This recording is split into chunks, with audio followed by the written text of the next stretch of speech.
Welcome in to another episode of the My Two Bits Gator Football Podcast. Or maybe we should start calling this your weekly Gator football therapy session. I'm one of your hosts, Ben, and as always, I'm joined by our other host, Mr. Randy. Randy, how we feeling tonight? Are you licking your wounds? Are you feeling all right? How's Gainesville tonight? Good evening. My name is Randy, and I'm a Gator fan. Oh no, wrong meeting. Sorry. Yeah, man, it's interesting, especially with the events of the weekend and head coaching moves and people just taking to the social media, and it's just wild. Definitely not a good way to start off the week, but we persevere. I'll take a page out of Billy Nape's book and say we'll be disciplined. We have courage, right, to overcome adversity, right? Yeah, So, so we're just gonna go back to work. that's it. And that's what we'll do here, right? We'll go through, we'll look at this from Mm-hmm. as analytical a lens as possible, really, I think, and kind of just evaluate what happened, talk through it, get our therapy session out, and hopefully feel a little better when we get done with everything. All right. So as always, on my two bits, we will take you through to start here with our intro and look at our mission, our vision, and our agenda for the pod. So our mission, as always, is to provide you factual analysis of all things Florida Gator football. We want to have unfiltered conversation around the product on the field, as well as recruiting and overall coaching decisions.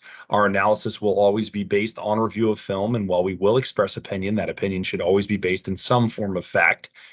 We will also talk about our evaluation of strategy and tactics on the field, as well as observation of player personnel decisions and on-field execution. So for the agenda, we will go through and talk about the exciting plays we saw in the game to start with our Oh My segment. We will then go through and do our Chomp segment for a review of the offense, and then our Gator Bait segment for the review of the defense, what there was of it. Then we will go through and talk about our complaints of what things we didn't like this week from the team with or from the coaches, depending, in our visor throw segment. Then we'll talk a little recruiting, not the best of news there this week with the hatchling segment. And then we'll talk about the culture and what we see from the team's overall disposition and pride of the sunshine. Then we'll talk about the officiating from this week's game with Move Back You Suck. And then we will wrap things up with just kind of an overall state of where we think the program is and where it's heading, and then play a little game we like to call Keep It or Pitch It for next week's game with Missouri, and then wrap things up with our sign off. So with that, let's get it started with oh my, what do you got for me this week with exciting plays, Randy?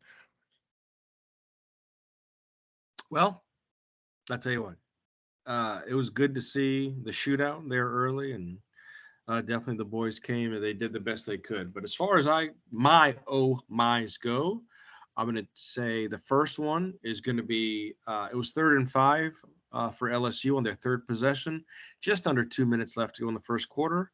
And we saw Jaden Hill come off the edge with a beautiful, beautiful spin move and tackled Daniels in the backfield, tackle for loss there. So that was a Like really he nice was a move. defensive end, right? Yeah. Yeah. I mean, the way that he came off, I mean, the pop, it wasn't, you know what, twofold. A, it wasn't just the move, it was the fact the way he came off the line. And secondly, the way he pivoted to make that spin move. And then the pursuit of Daniels, which Yep. I think we kind of realize in this game, he's kind of, I think there's a difference between fast and quick, and he definitely has attributes of both. So Both. Indeed. anyways, yeah. So Jaden, kudos to you, buddy. Great move there. I would have loved to have seen more of that. And then Mr. Ricky Pearsall, Slick Rick, aka Ricky Ross, doing some great things right on the Gators' 8th possession. This was coming out of halftime, so in the third quarter, about 11 minutes left to go. A really great jump catch.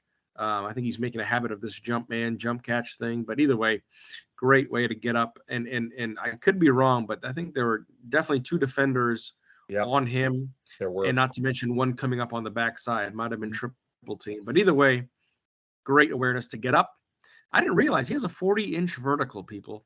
Wow. 40-inch vertical. That explains why he jumps a lot. Anyways, 40-inch vertical, sneaky athletic. is Ricky Pearsall. Great catch there to give us some momentum to kind of try and propel us there in the third quarter, but they did the best they could. So, anyways, B, those are my two oh my's for the game.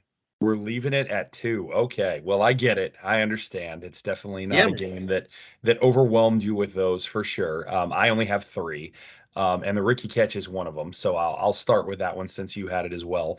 I'll talk about, so obviously great play, nice ball by Mertz, nice catch. Obviously, you mentioned that piece of it. I'll also talk about the great call there, right? That was a first down play to start a drive.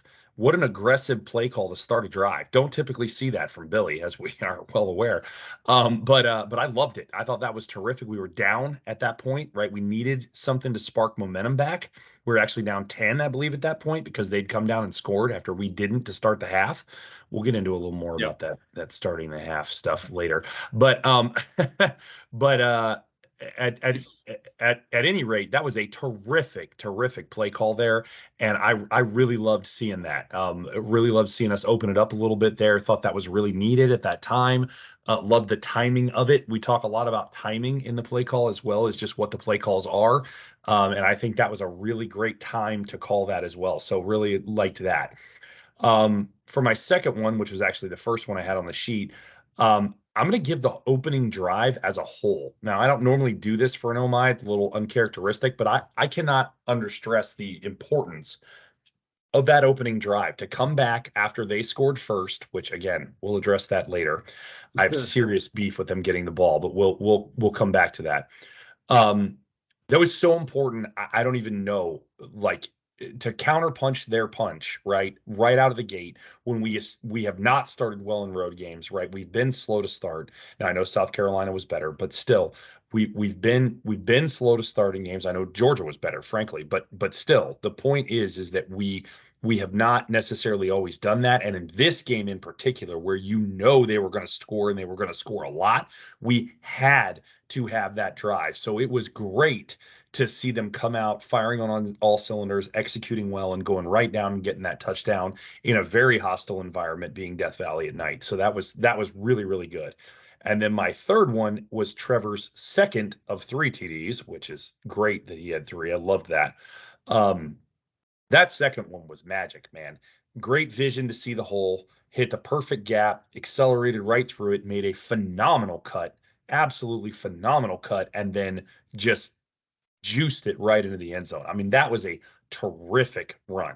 Really, really, maybe some of the best I've seen from him.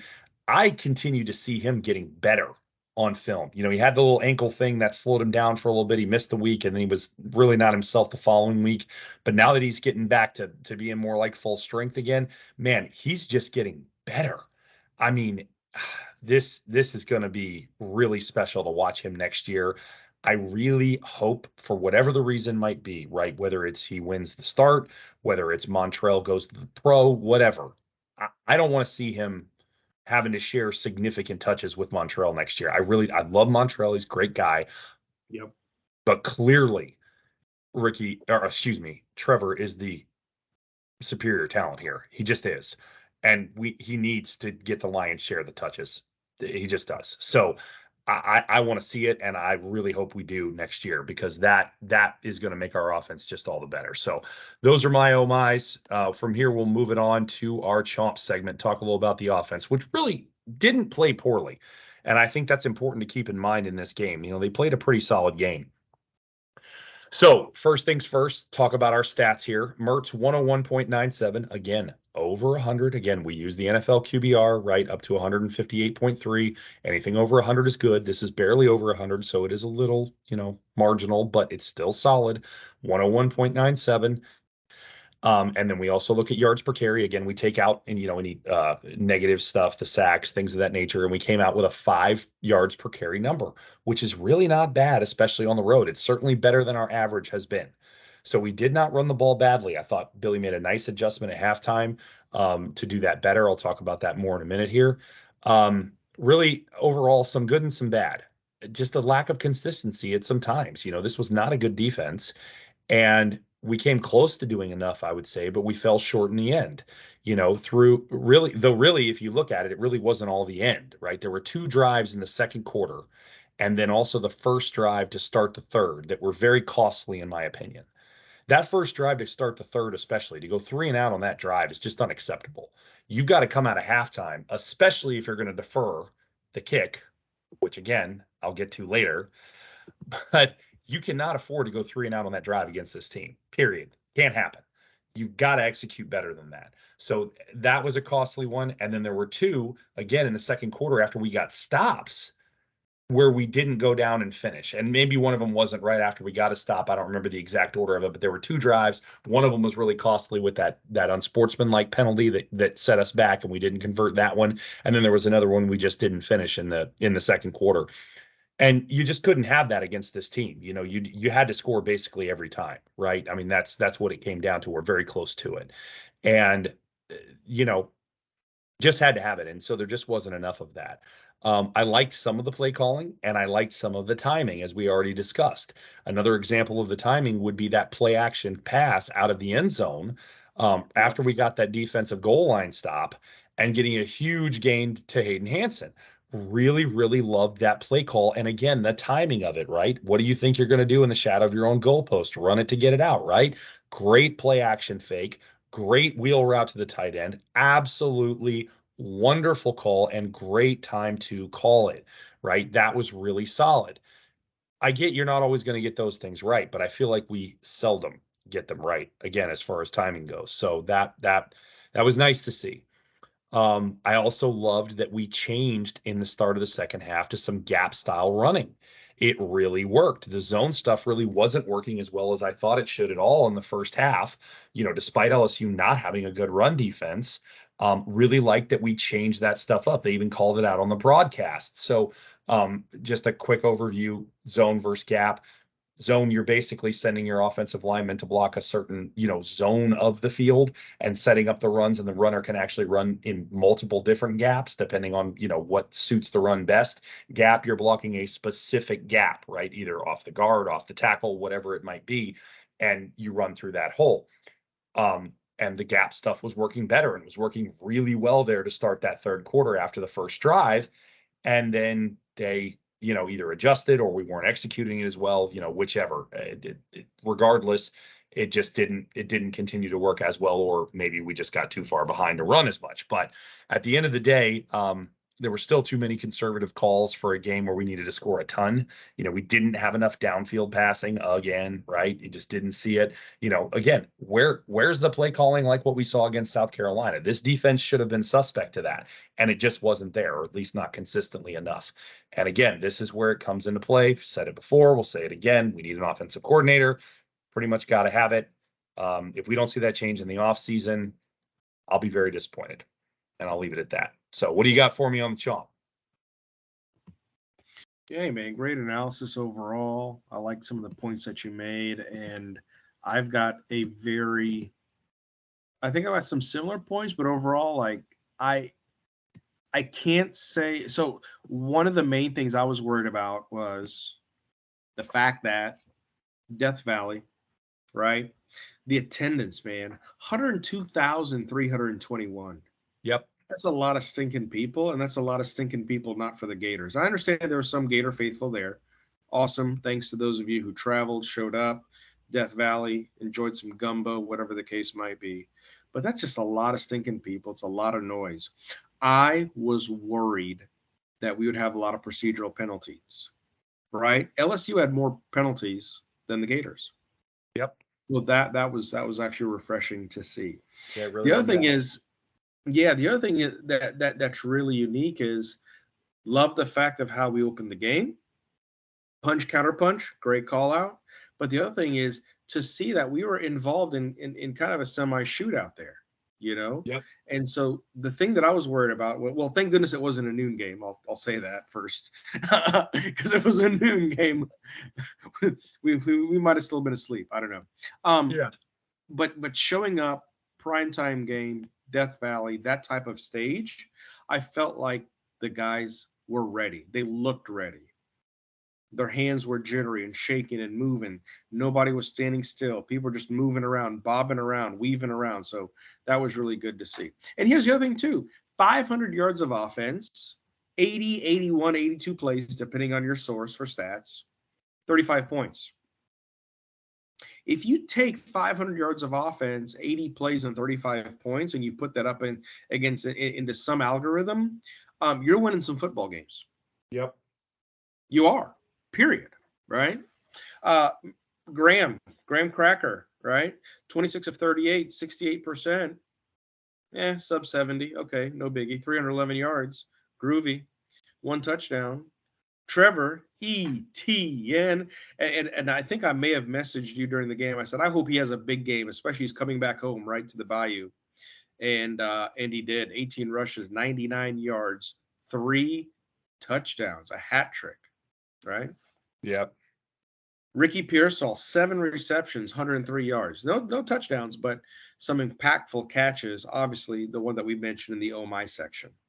I think this is really unique, the fact that, A, Ricky has already superseded his career best in reception yards. Reception yards. He's closing in on 1,000 receiving yards. Let me Yeah, rephrase that. you should get it. A Gator receiver is closing in on 1,000 receiving yards. Hasn't happened in almost 20 years, right? Interesting. Over 20, 2002. Right? Oh, yeah. 21 change. Exactly. So really cool to see. B, this is something that bothered me. And again, I know what it is. I know it's the fact that we're trying to control the game. Let me rephrase that. Billy Napes trying to control the game. Some predictable schemes, the screen passes, the positioning. I get it, but I saw this and I kind of scratched my head. 31% of Mertz's passes are at or behind the line of scrimmage. Mm-hmm. Not sure if you saw that. 31%. Right. And so the other thing is, when we're looking at the weapons that we have, you go, my goodness, why don't we employ them? Right. Time of possession, 34 minutes and 24 seconds. That's a lot of time, almost 10 minutes more than LSU. Plays, 80 plays. Right. So Yep. the offense definitely did some things. We're controlling some of the time, and that's the other thing too. And this is no disrespect to the offense, obviously, but LSU kind of scored faster. So that Yep. was what it was. Our offensive line play. I agree with you. I love the switch up in the second half, changing some of the run game. Great. Some of the blocking on the gaps. Great. However, 4 sacks allowed. Yep. 4 sacks allowed. That was probably too much. um, and the other thing that I liked about the offense, to be honest with you, is the fact that we had 7 explosive plays for north of 10 yards. And especially, more particularly, we had 1 play over 30 yards and 4 plays over 20 yards. That, you look at that and go, wow, what could be? What could be? So overall, when you look at the offense, I'm happy they came out to play. I'm happy they were ready. I'm happy they were able to go punch for punch, jab for jab type deal. And overall, this might sound kind of asinine, but I thought this was one of the better schemes or play calling schemes that Billy has had this year. When you look at all the other games and all the other flow of the games and what has happened, love the play action pass that Mertz had to get out of the end zone. I agree with that. I love the way the variations of some of the plays were made. That was fantastic. As far as offsetting, he was actually trying to play complementary football just on the offense alone. The other thing that I'm going to say, though, is it's amazing how we'll spotlight Trey to start, and all of a sudden it's like he just gets lost. It's like, wait a minute, where did he go again? Yep. We have a really valid weapon in him. Like we probably should get the ball to him again. So I think the other word that you used earlier was inconsistency, right? Yep. Or consistency, lack thereof. So Yep. that's the other thing that I struggled with the offense as far as this game goes. But outside of that, again, I'm just going to harp on almost 500 yards of offense, 80 plays, 35 points. The offense, kind of, in all due respect, did what they had to do to put us in a position to win. And I'll just leave it at that. Yeah, fair enough. So I'll agree that it was one of his better games from a play calling standpoint. I'll agree with you there, but I'll also say that I still don't think it was near good enough, and that's why I'm still gonna Yeah, say that I think it's got to get better there, and I think that only happens with an OC. So you're not wrong. that's but I do think you're right. I do think it was better than most. I think South Carolina stands out to me this year as being the best, but it was better than most. So I'll agree with that. All right, so let's transition. Let's talk some Gator bait. Let's talk a little defense or lack thereof. The Gator bait was small. It was a minnow. That was what we were fishing with. In other All words, right. it left me very, very hungry. Very hungry. Exactly. All right, talk to me. What do you got for defensive points this week? B, this is what's tough, man. I get the talent and the talent gap Yeah, between us and LSU, big but at the one. same time, we don't have scrubs neither. Again, I say that to say it was just really tough to watch some of those plays where Jaden Daniels looked like a 7-star. I know people, there is no such thing as a 7-star, but it was just like, holy smokes, man. Would somebody just put a body on the guy? Would just spy the guy right? And again, we miss some assignments. I get that. This is what bothers me about the defense. At least 35 points given up in the last 4 games. Yep. Now, granted, we started off very strong. We still have a top-ranked defense, but at the same time, we are in the heart of the SEC season, and to surrender 35 points or more in the last 4 games is so worrisome, right? When you look at what is happening with the defense, consistency comes into play, confidence comes into play, Mm-hmm. all these different things, right? And we get it. You know, LSU was an offense that came in ranked number 1 in the country or top in the country, right? But I feel like that's no excuse for giving up 700 yards. Well, it's hard to find any excuse for giving up 700 yards, but yes. Right? Most in school history. It was just like, holy smoke, is this actually happening? This doesn't seem right. I mean, the man was coming. What if he didn't have the concussion? What if he was not in concussion protocol this week? Right? Would he have gone for 680 yards of individual offense himself? Good It's hard to Lord. That was imagine him getting much more than he did, but right. So that was it. Um, Listen to these numbers on the defense. Jalen Kimber, right? 5 tackles. Jaden Hill, 4 tackles, 2 assisted, 1 sack. Right? Banks, 4 tackles. Scooby Williams, 3 tackles. Nunnery, 4 tackles, 1 assisted. Kelby Collins, 3 tackles, 1 assisted. Jamari Lyons, 2 tackles, 1 assisted. Right? McClellan, 2 tackles, 4 assisted, half a sack. Derek Wingo, 2 assisted tackles, no solos, half a sack. Jalen Kimber led us with 5 tackles. That's it. yep. Everybody else was essentially solo or assisted. Yep. Really, really tough to see. Yep. I will say this. It was a huge turnover on downs when we stopped them at the 2-yard line. I thought that was going to be a game changer. I thought that was going to be the spark, and the defense said, "You know what? It's almost like oh, can I do it? Can I do it?" And then you do it, you're like, "Holy smokes, I can do it!" But I'll tell you what, we couldn't hold No. them, right? So we had seven explosive plays. LSU had 11. Yeah. 11, right? And when you look at some of the plays that they had from that standpoint that were explosive plays, it's really hard. It's really hard to think of it that way, but especially Jaden Daniels with that obscene run, right? Obscene run of 85 plus yards. Like I can't even count that high. And Yeah. almost ran a football field. Couldn't catch him. Okay. The other thing is I don't know how and I don't know where, but Princely. Mm-hmm.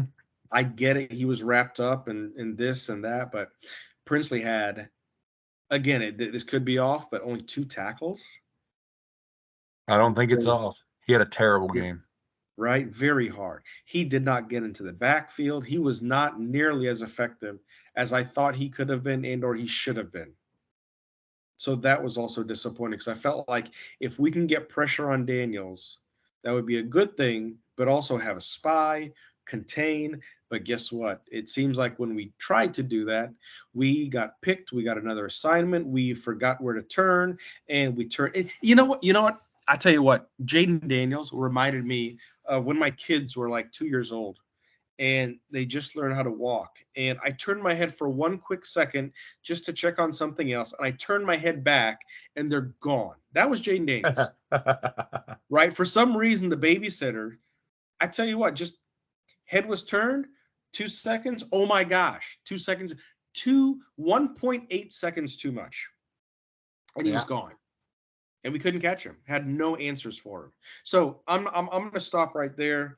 B, I know you've got a little bit more on Gator bait, so I'm just going to stop there and just say, hopefully we can find some momentum, find some peace or solace coming out of this because we got to go play Missouri next week. But hopefully AA can make some adjustments and get us back in the right places to make the right plays. Yeah, and to be fair, I don't know if he can. Um, so agreed with a lot of your points there. But I think that a lot of this does come back to talent, and not just overall talent, but talent mixed with experience. And I'll kind of get to that at the end of what I want to say here. But let's start off with the stats again, the ones we're always looking at for both teams. These hurt, so hold on to your shorts. Daniels NFL QBR 147.12. That is a really big number. Again, it caps out at 158.3. That's perfect. So we're real close to that. That's a phenomenal rating. Uh, yeah. And then yards per carry. Now, this is including Daniels and all his runs. 9.71 yards per carry. Ouch. Ouch. Now, we will throw this footnote in here for the running backs. If you take Daniels out of the equation, we only allowed 4.36 yards per carry, which is much better. So there is that to consider. And this was a good running team in LSU, even with their running backs, like not talking about um, Daniels as a part of that, just their running backs. Now I know they were missing their starting guy, but still, they have a stable of running backs there. So that number's not so bad. But the rest of it's pretty rough. So again, ouch. Obviously the 700 yards, that's horrific. And it was tough. It was tough to watch a lot of it. But despite the insane numbers, we actually got some key stops, right, in the first half anyway, that gave us a chance in this game. They really did. Unfortunately, the offense did not capitalize on some of those, and we did not get the same stops, of course, in the second half. Uh, Defense actually had a fairly decent scheme for most of the game, in my opinion. We played a lot of man, which I think is the best possible choice. Obviously, we got burned at times doing that, but you didn't have a choice. If you played zone, you're just going to get smoked. It's like Billy Napier said after the game. Do you want to die a slow death, right? Just playing zone and watching them pick you apart, right? They might have not hit as many big plays, but they were going to just eat you alive going down the field. You were not going to stop them playing zone. So what did you want to do? Did you want to take a chance to actually try to hold them and that your coverage would hold up in man? Or did you want to assure that they were going to march down the field and score every time? What given the choice, you take the one that has a chance, right? I didn't have a problem with it at all. I also really liked some of the blitz schemes that were really working, especially towards the end of the first half.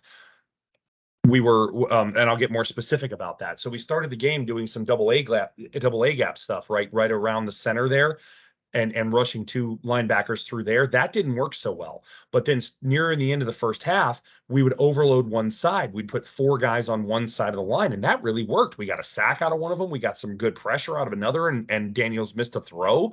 Like, we had some nice stuff working with that blitz package. And then we didn't really run it again in the second half, which really confused me. We blitzed a couple times in the second half, but it was back to the double A gap thing. That kind of confused me. I don't know why Armstrong went away from that. Maybe there was something that got exposed there that he didn't like, and Daniels just missed it, and he didn't want to see that exposed again. I don't know.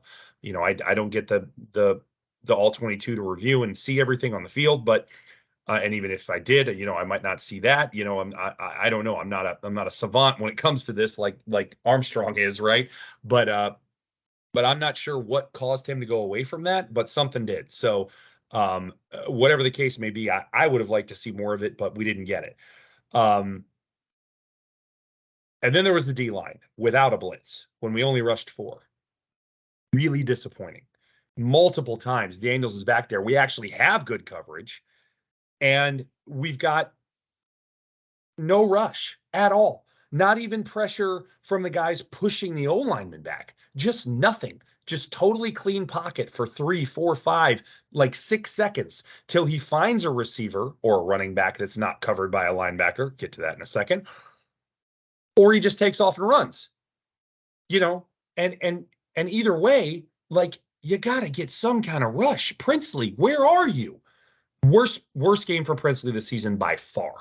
That guy's win rate was like 33, 32%, something like that, where he was beating his man. I don't think he beat his man once all night. Maybe one time. Like, that was terrible. I was shocked. It was not a good game at all by anybody on the defensive line. Really, their gap discipline was okay. That was about it. And maybe they were coached to do that because they didn't want them running by their guys so that he could escape the pocket and kill us for yardage. Well, that didn't work, obviously. So I don't know what was going on there. I don't know. I don't know what the scheme was, but I really thought we needed to get more pressure there, and we didn't get any with the front 4. Really not okay.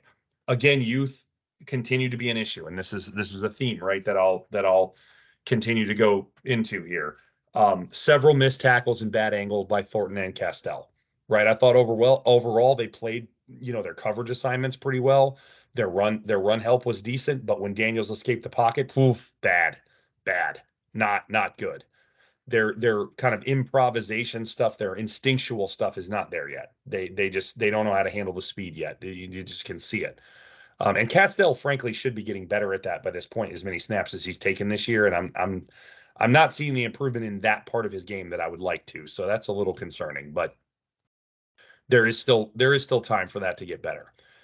Scooby in coverage. Maybe I should say Scooby not in coverage, because the guy doesn't even attempt to cover the running back more than once when he's supposed to. Oh man, that was terrible. He rated out, I just saw before we did this, he graded out as our lowest player on Pro Football Focus, 32.8 grade from Pro Football Focus. That grade goes from 0 to 100. That's real bad. I mean, real bad. He had a terrible game. Not good. Not good at all. That's why those running backs were wide open out of the backfield and why we gave up a TD in the second half off that. So just horrible coverage there. I guess what I want to say overall, and this is really the point that I want to make here, despite the disastrous numbers, despite the disastrous, score, I still saw several good things that we're doing, or at least we're trying to do.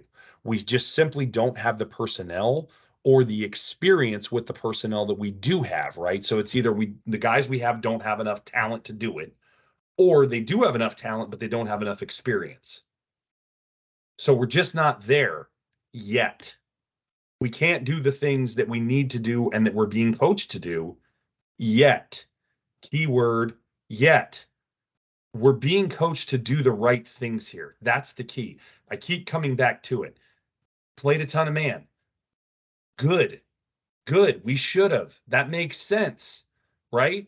That's what we should have been doing. We're doing things that make sense. We're just not able to execute them at the level against the talent, especially we're playing. I mean, one of the most talented offenses we're going to play all year, probably the most talented offense we're going to play all year. And okay, we couldn't hold them. But we were trying to do the right things in order to hold them. We just didn't have the talent / experience to do it. That's okay. It's not okay what the result ended up being. I understand that as a fan, But at the end of the day, the fact that we're trying to do the right things is a good thing. And it will get better if we keep doing that and we recruit appropriate talent, which we are doing. So I know it's bad right now, but I really, really believe that we are on the right track, especially with the defense. Frankly, the defense is in a better position here, I think, than the offense is going forward, unless some of the changes that I think we need to make in the offseason are made. Then maybe the offense takes a step forward a little quicker. But the defense is going in the right direction. We just have to have the personnel get in line with what's going on with these schemes. That's the way that I see it. And I'm pleased with that. It's just unfortunate that the personnel isn't there yet. And that's why I said I don't know that there's anything Armstrong can do for this game or the next, quite frankly. I'm not saying we won't be better against Missouri in terms of, be able to contain them a little better. They're not near the potency of offense that LSU is, but they're still pretty decent. And Mhm. yeah, I think we're going to struggle because we just there's still a talent slash experience gap, a combination, right? And losing Shamar was just brutal, for the record. It was just brutal, Oh yeah. and that's going to continue to haunt us the rest of the season. And I don't know that there's much that we can do about you know any of it to a point. Maybe somebody gets better this week, figures something out in practice, and steps up. I don't know, but to me, it's unlikely that we see any dramatic change in the defense, this season. But Mhm. going forward, I absolutely think the opportunity is there. So I know that was a lot. I know that was pretty involved, but I really wanted to say it because I think it's important that despite this terrible statistical performance, we recognize that there are good things here and there is genuine reason to be hopeful about the future. So with that, we will transition and talk a little visor throw. So I'll get us started here, and you'll keep listening Yeah, to me man. yak. Yak But away. I don't have a ton here. I've actually only got three. So number one, and I already alluded to this earlier, deferring the opening kickoff. We won the coin toss, and we deferred to debatably the best offense in college football. Why? This is an offense you don't want to get the ball. Why would you give them the ball? I understand they get it to start the second half if you defer. I get it. But you have the offense to start the game and set the tone, set up your ball control, set up your time of possession right from the opening kick. Why in the world would you give a defense which has been bad to start every road game and given up a ton of explosive plays, especially early, meaning our defense, why would you put them out on the field first and not put your offense in control of the ball to start the game? And then on top of it, as already mentioned, you start the third quarter with a 3-and-out. So you literally didn't get 7 points to start because you gave them the ball, and then you didn't get 7 points at halftime because you went 3-and-out. I was livid when I heard we deferred this kick. I was like, "Are you kidding me?" That's the craziest thing I ever heard in my life against an offense like this. This is not you defer an opening kick on the road when you are a monster defensive team. We are not that, clearly. Clearly, 700 yards clearly indicates we are nothing close to a monster defensive team. That is the only time you should ever do that. And especially when we are a team that wants to play a ball control offense, you want that ball first. Are you kidding me? I couldn't believe that decision. That was nuts. I don't know if maybe one of the captains got the call wrong. I don't know. But to me, that was absolute insanity. And I was losing my mind. So that's number one. Number two, even though the penalties weren't bad, the timing of some of them were terrible. They killed a couple of key drives, especially that one I mentioned earlier. Um, they were just bad timing on a couple of them that really messed that up. So again, I know that there's really never a good time, but we had a couple in the second half that weren't really a big deal. That's an example of where it's okay.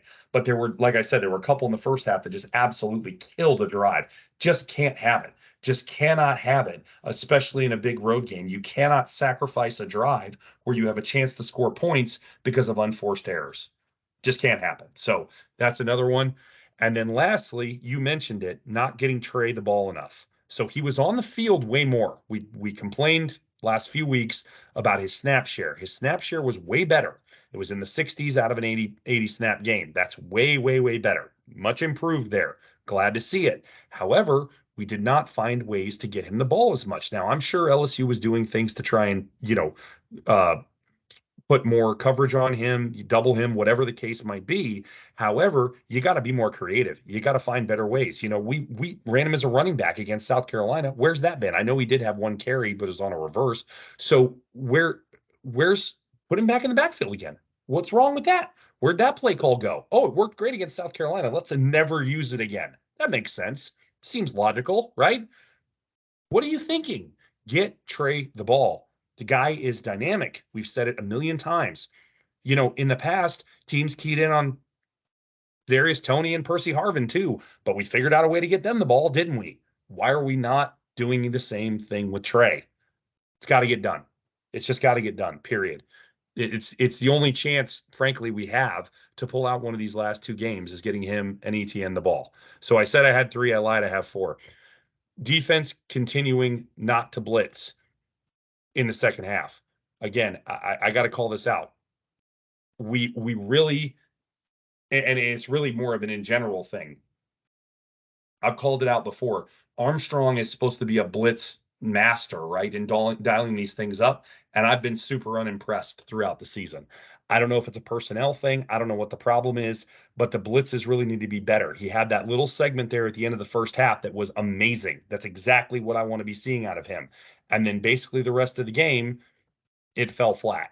And that's how I felt most of our blitz has been for most of the year. So that's just got to get better.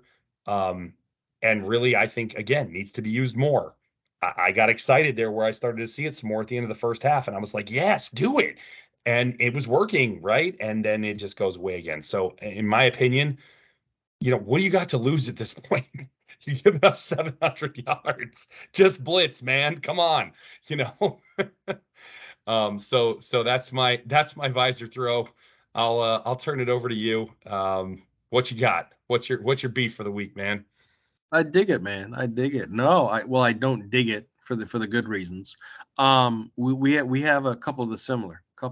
So visor throw. My first visor throw, Damian George gets a 15-yard penalty. Now I get it. He was shoved first. I get it. There's chippiness, there's language, but at the same time, you shove the player back. Looked like a punch from a certain angle. I know it wasn't a punch. It was a massive shove right in front of an official to get a massive 15-yard penalty. Really? Oh, and by the way, Damian George, my second visor throw. Damian George continuing to get beat or continuing to Oh yeah, allow man.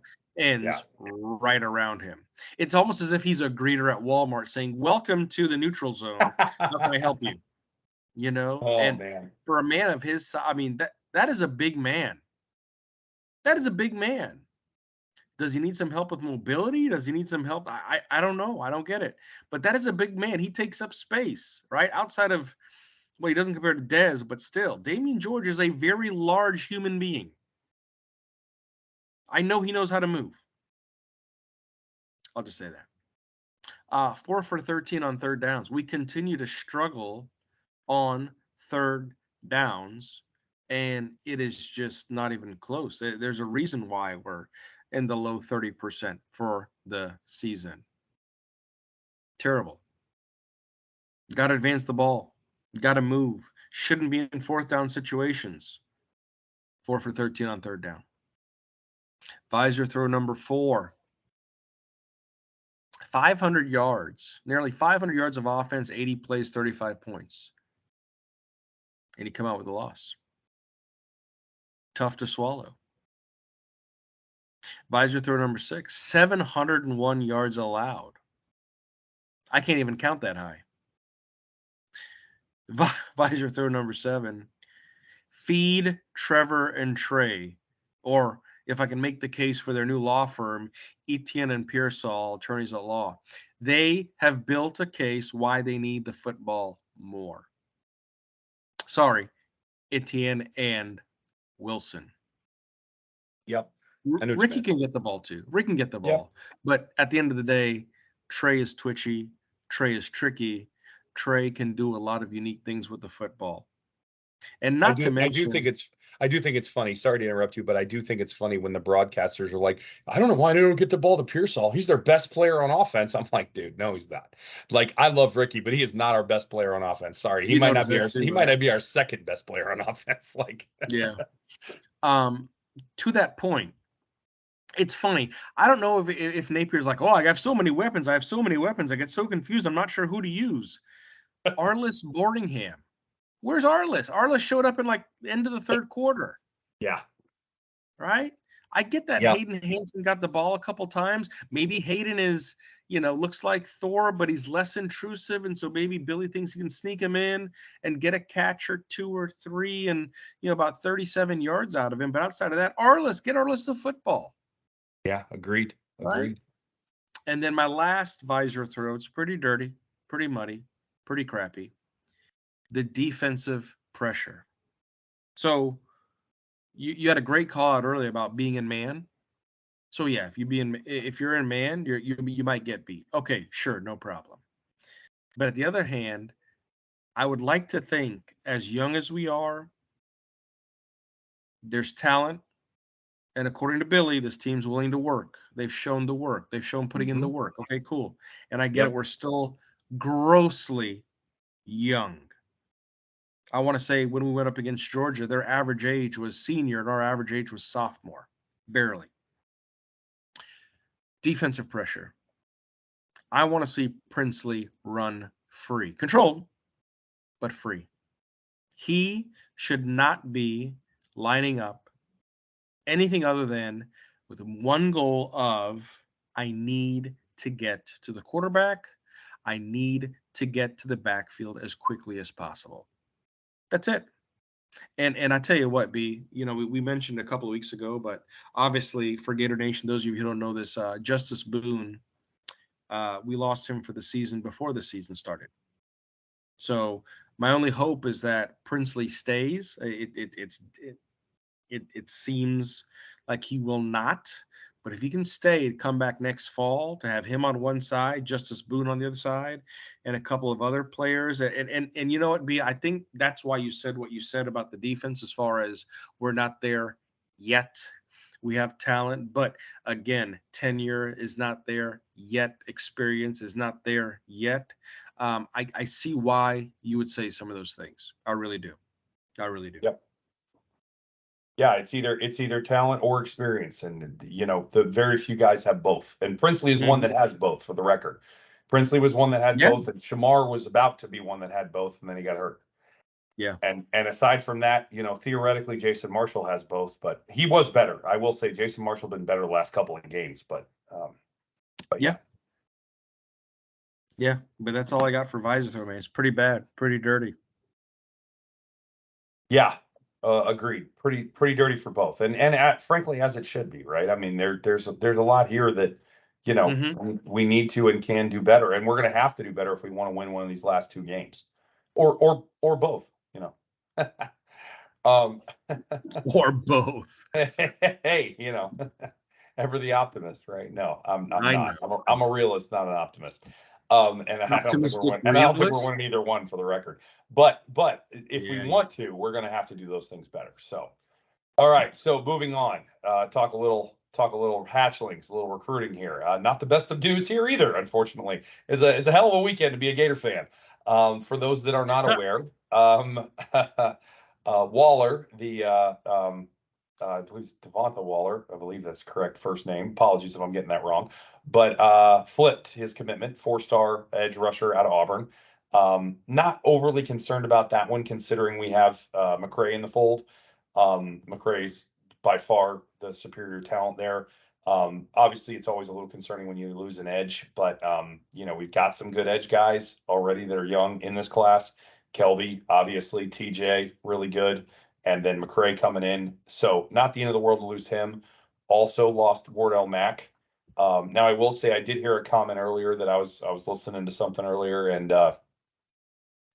Somebody said they weren't surprised we lost Mac because they were surprised. They were very surprised. And I will say the prediction machine only had us at like 3% to get Mac in the first place. Mm, And then we landed him, and then now he's flipped to Texas. So I don't love losing Mac because he's a 4-star DB, and we don't have a ton of DBs in this class. We have a couple, but I that one bugs me a little. Moreover, it bugs me to lose two in 2 days, yeah, especially after this loss. That's a trend I don't like. Needs to stop right now. We cannot afford to lose more recruits out of this class. We already fell one spot in the rankings. We're down to fourth. That I don't particularly care about. I'm not going to worry about fractional decimal points in the overall rating. This is still a very solid class. I'd like a couple more guys to make it even more solid before we close this thing out. But even if we don't get those, as long as we don't lose anymore, or maybe one more, but that's it. I'm worried about Nasir Johnson. I'm not going to lie. Georgia is in his ear hard. sure, But if that's the only other one, I can live with that too. But that's got to be it. Like, that's got to be it. We have got to hold the rest of this class together, and I really hope that we do. I will say Napier's track record so far with that is pretty good, but he's also never had a class like this with this many high-profile, talented kids. So we'll see what happens. We got about a month and a week to go. Fingers crossed. Wait and watch, Gator Nation. If this class falls apart, Napier's time here is probably not long. I think he'll go another year regardless, but I bet you it doesn't go much beyond that if he can't hold together recruiting classes, because that's what he's supposed to be here for as much as anything. So those are my thoughts on recruiting. What you got? tough, tough, tough, tough. Yeah, Waller is what it is. Mac, and I heard the same thing about Mac. That's fine.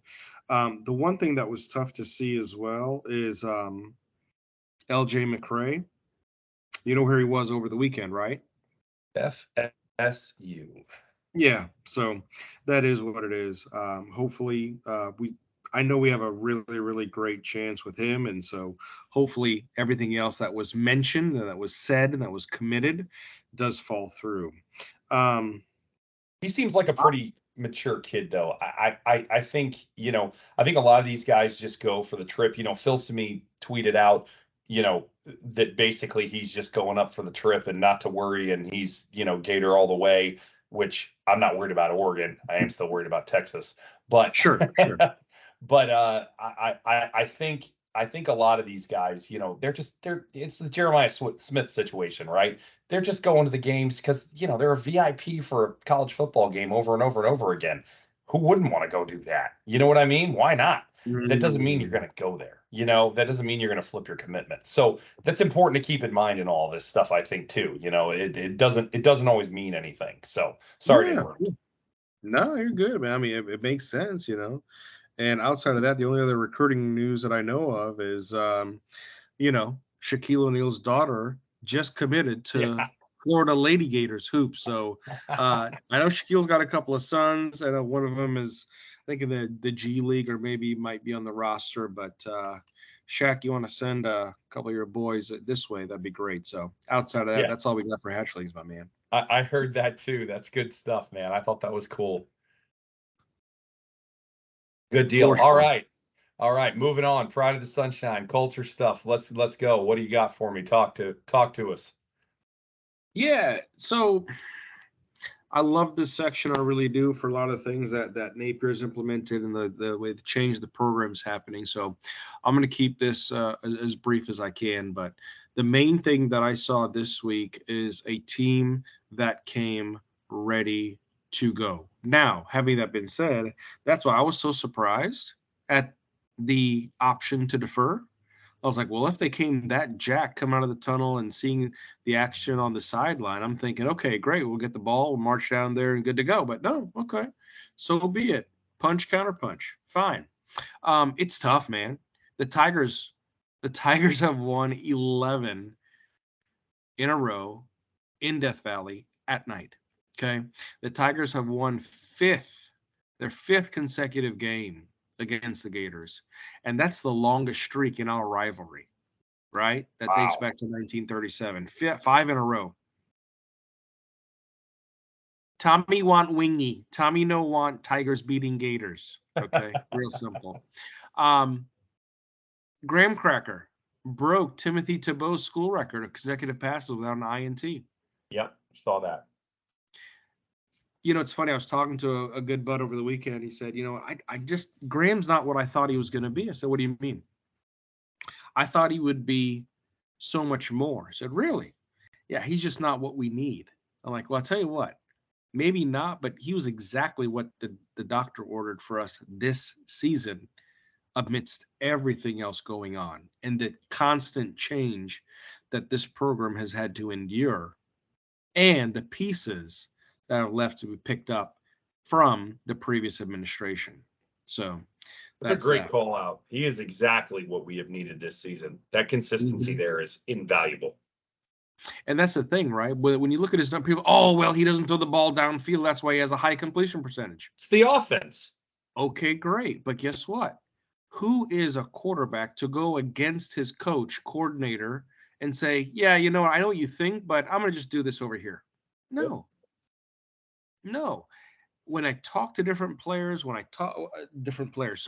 people around the program, there's this resounding factor that Billy Napier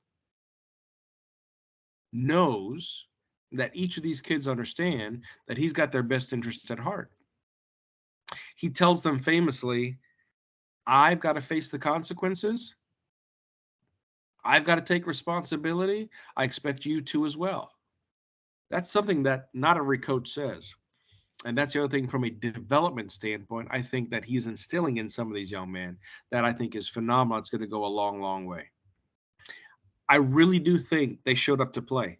Like I said, thank goodness it was a noon game, but they really did. They showed up to play. They came to play the punch, the counter punch. They were up for the challenge. I just didn't think we had the full set of knives in the butcher block, right? We bought the set from Cutco. We were gypped about 4 or 5 pieces out of the 17-piece set. And that's where the talent gap comes in. Yeah, That's a nice analogy, and I love all the noon game stuff. First noon road game we win. I don't care who it is. We're having a party. Okay, that's a deal right now. You bet. Absolutely. The last thing the last thing I'm going to call out is it might not mean a lot to some, but this is one of my pet peeves. And you know this, B. I do not like to see a Gator player get trucked. I do not like to see a Gator defender, offense get run over. Okay, so particularly this is on UF's 11th possession to start the fourth quarter, right? Johnson had a really, really tough run. He got tackled. He broke it, stiff armed, broke it, and pushed his way to get that first down. 3 plays later, there's ETN marching into the end zone for a 5-yard touchdown run. Yep. I like to see that type of fight in the fourth quarter. Yep. Down on the road in Death Valley in front of 102,000 people. I love what Montrell did. Might not seem a lot to a lot of people, but that showed to me if Montrell was fighting like that, our team was fighting like that. Because if it's one thing that I've learned out of all the different scenarios that this team has been a part of this season, all the different things that we've heard coming out of what's happening with the program, the culture, the accountability, all these other things, is that they play together. Yep.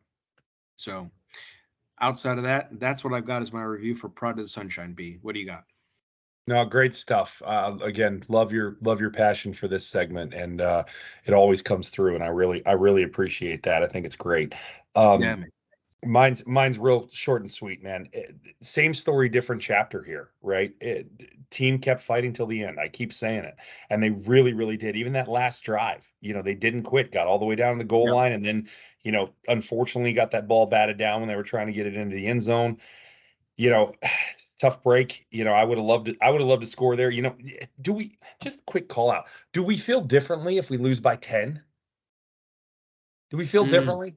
You know what I mean? Even though it's a garbage touchdown, but I could also make an argument that LSU's last touchdown was a garbage touchdown for the record. Game was pretty much over. So, I mean, do we feel differently if the score is, 52-42? I don't think we do, for the record, not really differently. No. I don't think it really matters. But it just, but I love that they were down there still fighting, still, playing and leaving it all out there on the field. And this team Yeah. really always does that. I mean, they always do it. I love that we took the lead in the third and just kept getting after it. It didn't always go our way. Again, we didn't quite have enough. I don't put all that on the players at all, not at all.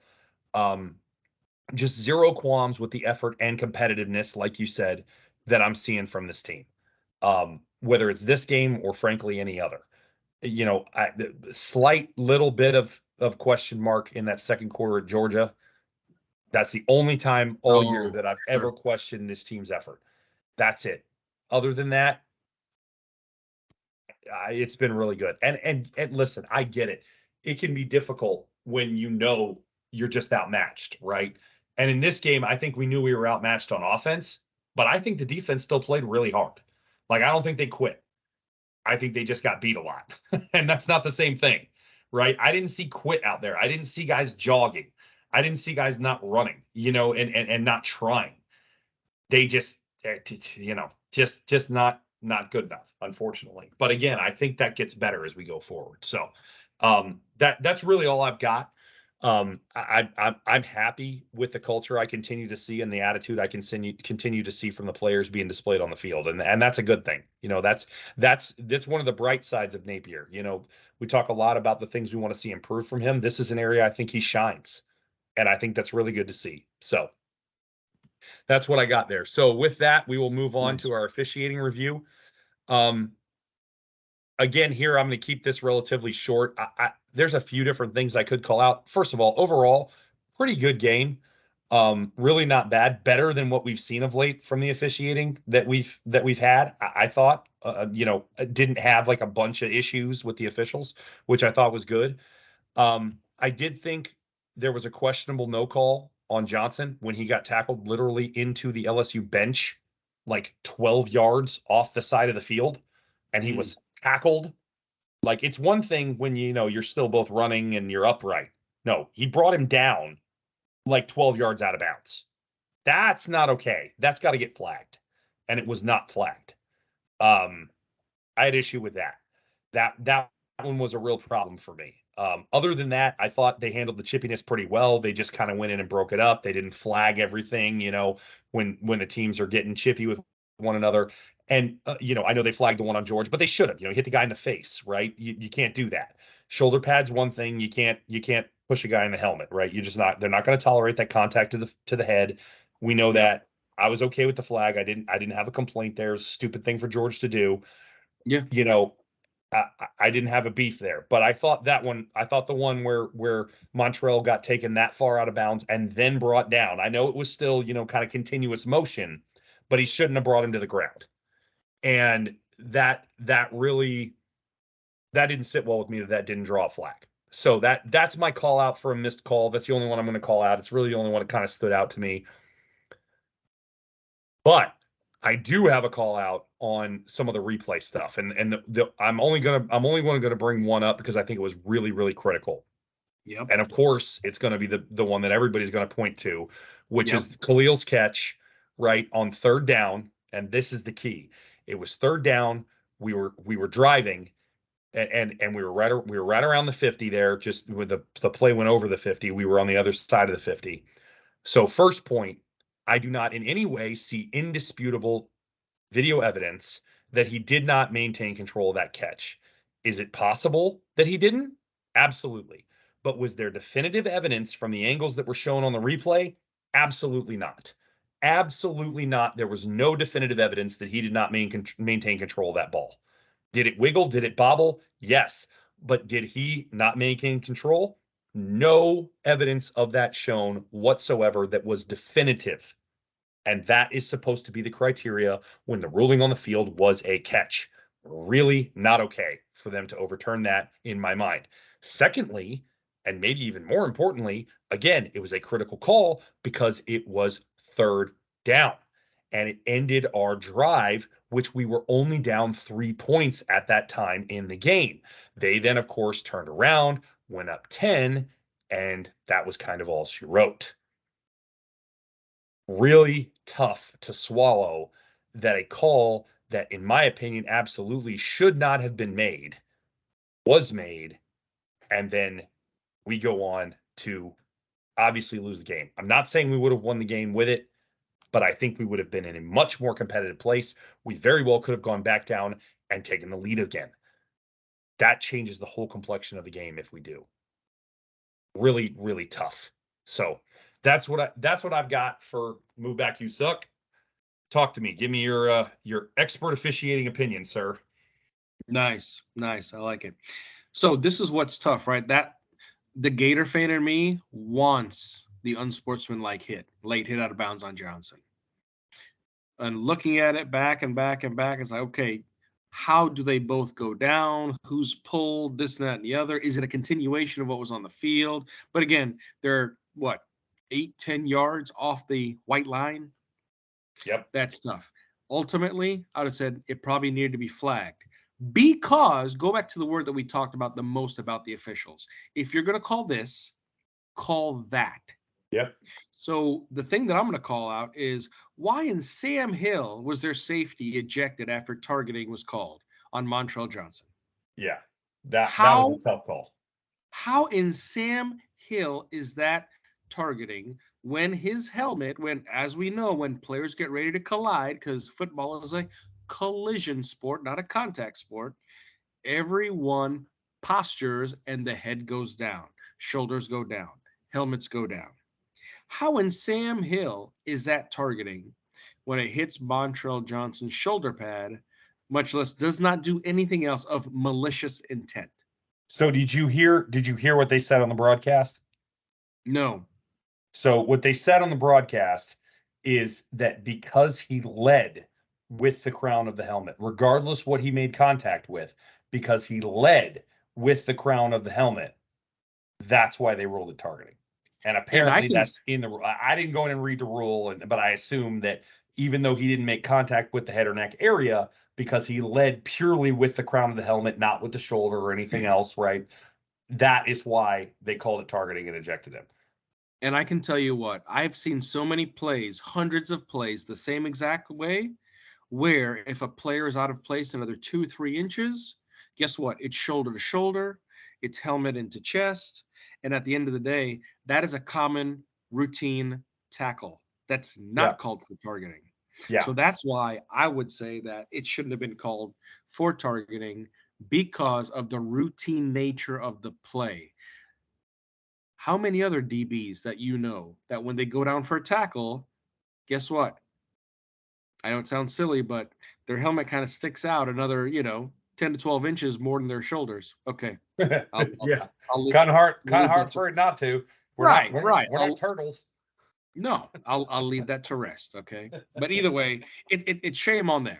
Shame on them for that. I'm, great player, whatever. Okay, fine. I agree. That was a very tough call for LSU. I agree. It was. But in like fashion, if you're going to call that, you got to take a look at the late hit on Johnson out of bounds. Just saying. Consistency. Now, the other two things that I tell you what, I'll call those out next is on LSU's second possession, middle first quarter of 2nd and 4, their right tackle moved way early. No flag. I saw that. Way early. It was obvious. Any line judge should have picked that up. On LSU's 5th possession, then the second quarter, right tackle moves early again, should have been a second flag. 2 flags, 10 yards, just saying. Right tackle, same guy. Same guy. Okay? So that was what it was. But again, overall, for discipline standpoint, kind of proud of the group, right? From a discipline standpoint, not bad, except for Damien's big one, which was a 15-yarder.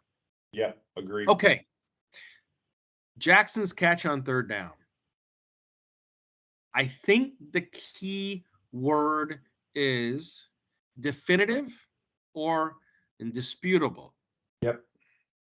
Here's the thing. You put that footage in front of a jury of 12, they say, that's a catch, leave it as is. Because at the end of the day, it was ruled a catch.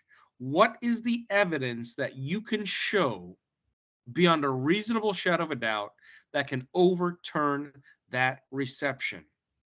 Did the ball jostle? Yes. Did the ball shake and move around? Yes. Did the ball touch the ground? Some camera angles Yeah. might have showed yes, I think the nose of it hit, but that's okay if he maintained control. but that's the thing. He had that thing as close to his chest as possible, and I get it. We're Gator fans. We're going to argue for it, but at the end of the day, I think based off the video replay evidence, it was not definitive to the point Again, where if we can make a case, if there can be a debate, then it's not indisputable. That in and of itself makes it not indisputable. that was a long review. Oh yeah, real long. That was a long review. It's almost as if, hey, let's look at that again. I need to see if there. I need to. No. One more time. Camera number 4. Camera number 4. Okay, camera number 2. Like, guys, why are we spending 5 minutes of real time to dispute this? Anyways, Speaking of that's it. long, you realize this was almost a 4-hour game? So much for new Yeah. clock rules speeding stuff up. Good grief. Right. Sorry, I digress. Digress away, my friend. All good. But yeah, that's it for move back. You suck on my end. All right, fair enough. Yeah, I just don't get how stuff like that happens sometimes. It's like the rules go out the window. It's like, oh, there, I Mm-hmm. see the ball move. Therefore, that's proof that he didn't control it. Like, I don't get it. I don't get it. Yeah. I just don't. But anyway, all right, let's move it on. Hit the wrap up here. Um, Talk to me. Where are you at with the team? 2 games left. You think we get a win? You think we get bowl eligible? Do you think we not? Where we go from here? Give me your thoughts. That's tough, man. That's I've been asked by probably 3 or 4 people today. Hey, you think we're going to pick up a win? My answer is yes. Which one though? I don't know. I don't know because if everything else is working the way it's supposed to be working within the program, if the culture is working, if the discipline is working, if the togetherness is working, if the accountability is working, then it's going to get to a certain point where these players go, you know what? We might be undersized. We might not have the tenure and the age, but by golly, we've got a lot of fight. And if it's one thing that Billy consistently says in the press conference is this team's got fight. This group of guys right here, they're the right group of guys. They go to work. They do what's necessary. So, having that been said, do we pick up a win? Yes. Which win? I don't know. Missouri is good. Clearly, Eli has been there for 4 years now, right? And Cook, Yep. I don't think we expect them to be this good. So they've got a squad. Missouri is Missouri. It's probably going to be a little bit cold up there. It's going to be a late kick. Yep. So based off of that, um, you know, hopefully the Florida boys will be okay.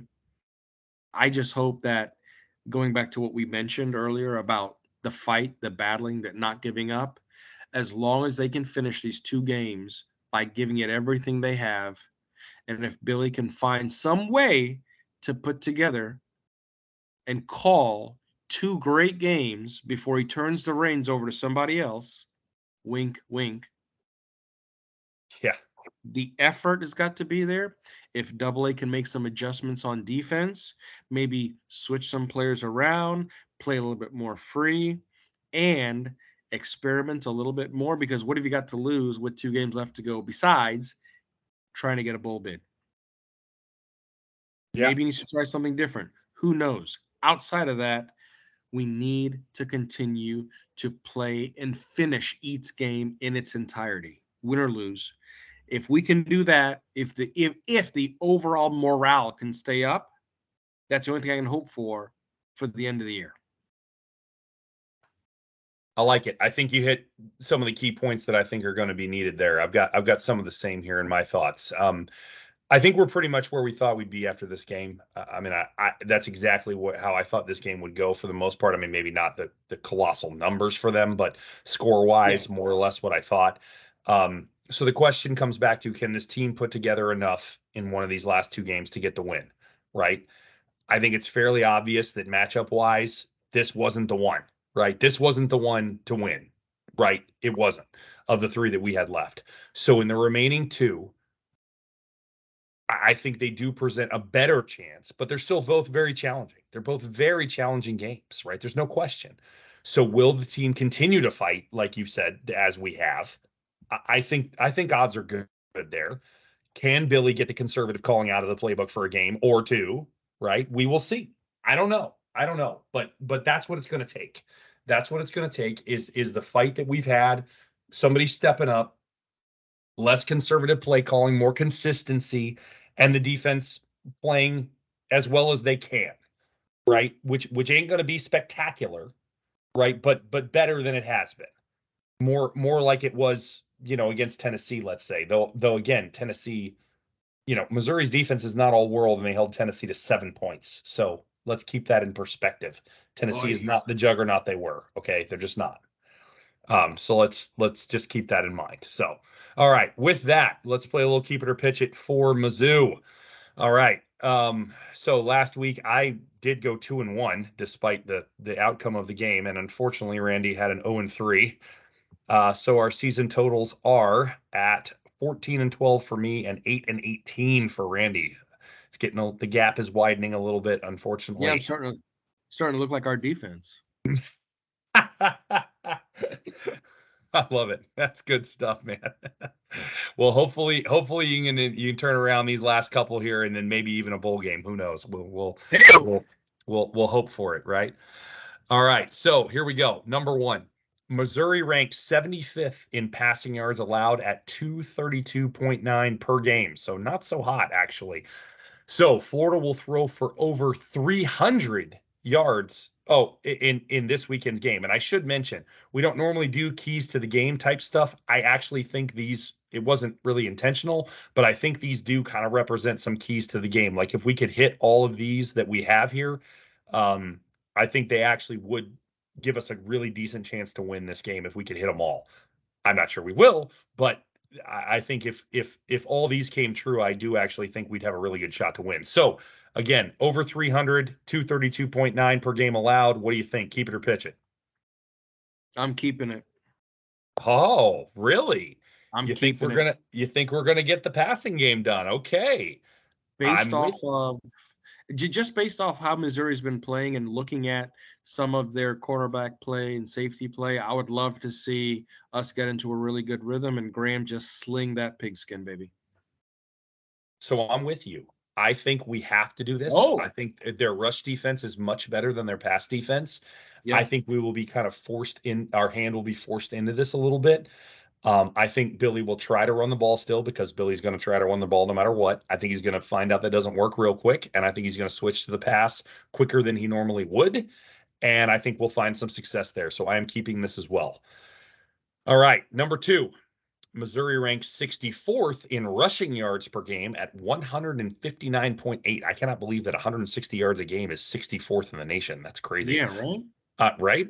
The Gators will hold them to under 120 yards rushing. So I'm gonna have to pitch this. Yep.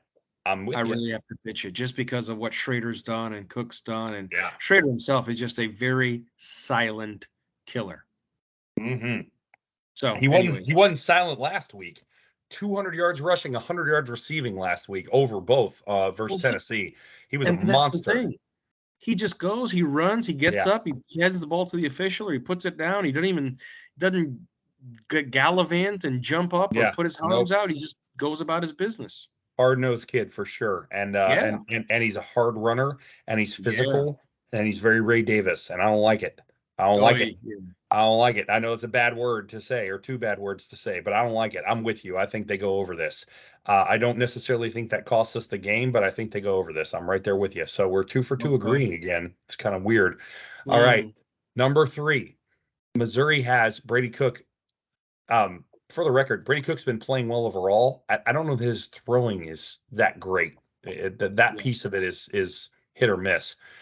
He has 8 interceptions through 9 games this season, so almost 1 pick per game. Florida will intercept at least one pass during the upcoming game. Keep it or pitch it. Man, this is tough for me, man. I want to see us pick off, get another INT. We haven't had a lot of them this year. Haven't had a lot. But you know what? I'm going to keep it. I'm going to say we get a pick on Brady Cook. I agree. 3 for 3. Oh, Very whoa. unusual. Yeah, Unreal. buddy. I know that's only twice that's happened all year. So that we've agreed on all three. I am with you. I think we get one. I watched him play. I watched Mizzou play Tennessee most of that game last week. I was under impressed with his throwing. I don't think his accuracy is that great. I think if we can get a little pressure in there, he'll airmail one and we'll get one. And I think we can get a little pressure in there. So um, I'm calling for it. Again, we got to pull out all the stops here.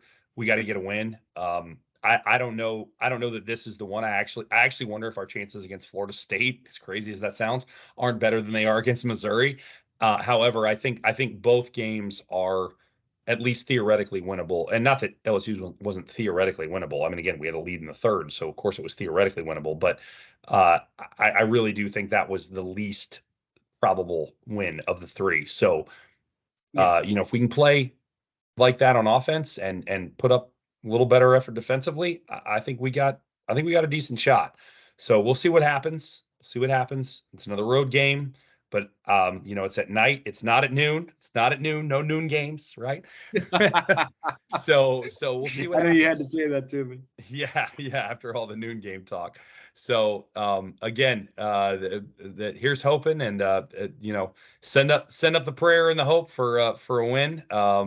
But regardless, we will be back next Monday to talk about it, whatever happens. And thanks to everybody for tuning in and listening. We really appreciate it. And any closing thoughts from you there, Mr. Randy? B, no, that's it, man. As always, appreciate your input, your insight. This was good. Therapy was good. I can leave on a good note tonight, and then hopefully during the week we'll hear that we had a good week of practice. We're in good shape. We're gonna end up heading up to the Ozarks or whatever up there. A day earlier, get acclimated, get everything good to go. So, all will be well. And as long as we show up to play like we did for LSU, Yeah. I really see good things happening. Because again, the first thing is showing up. The second thing is being in the right mindset. So if we can do that, I say that's more than half the battle in getting everything else taken care of to drop Mizzou at home and I like it. upset them there. I like it. Good stuff. Good stuff. All right. Well, and same to you, man. Appreciate all yours as well. Really good points this week, and yeah, look Yeah, forward to talking to you again about it next week, man. for sure. So, with that, wherever you are and whenever you may be listening, thanks for taking the time, and we'll see you around, Gator Nation.